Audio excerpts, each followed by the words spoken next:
നമോ ഭഗവതേ വാസുദേവായ. നാരായണീയം ദശകം 4 ശ്ലോക 15. അർച്ചിരാദിഗതിം ഈദൃശിം വ്രജൻ വിച്യുതിം ന ഭജതേ ജഗത്പദേ സച്ചിദാത്മക ഭവദ്ഗുണോദയാൻ ഉച്ചരന്തമനിലേശ പാഹി മാം.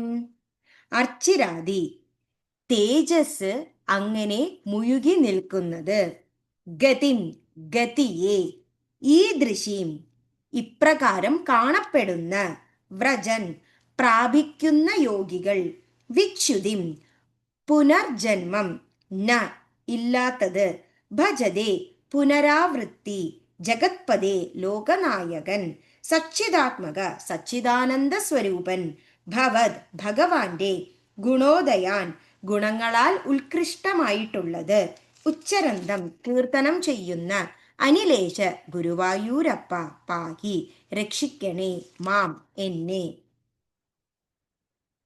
അച്ചിരാദിഗതിമീദൃശിം വ്രജൻ വിച്യുതിം ന ഭജതേ ജഗത്പദേ സച്ചിദാത്മക ഭവദ്ഗുണോദയാൻ ഉച്ചരന്തമനിലേശ പാഹി മാം.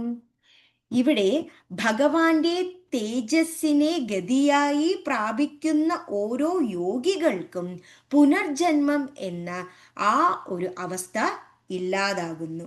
അപ്പോൾ അവർ ഭഗവാനാകുന്ന ആ ലോകനായകനെ, ആ സച്ചിദാനന്ദ സ്വരൂപനെ, ആ ഭഗവാന്റെ ഗുണങ്ങളും ഭഗവാന്റെ ഉത്കൃഷ്ടമായ ആ പ്രവൃത്തിയെയും കീർത്തനം ചെയ്യുമ്പോൾ അവർക്ക് ആ ജനന മരണ കാലചക്രത്തിൽ നിന്നും വിമുക്തരാവുകയും അവർക്ക് ഗുരുവായൂരപ്പന്റെ ആ ഒരു അനുഗ്രഹം ലഭിക്കുകയും അവർക്ക് പൂർണ്ണ മുക്തി ഉണ്ടാവുകയും ചെയ്യുന്നു.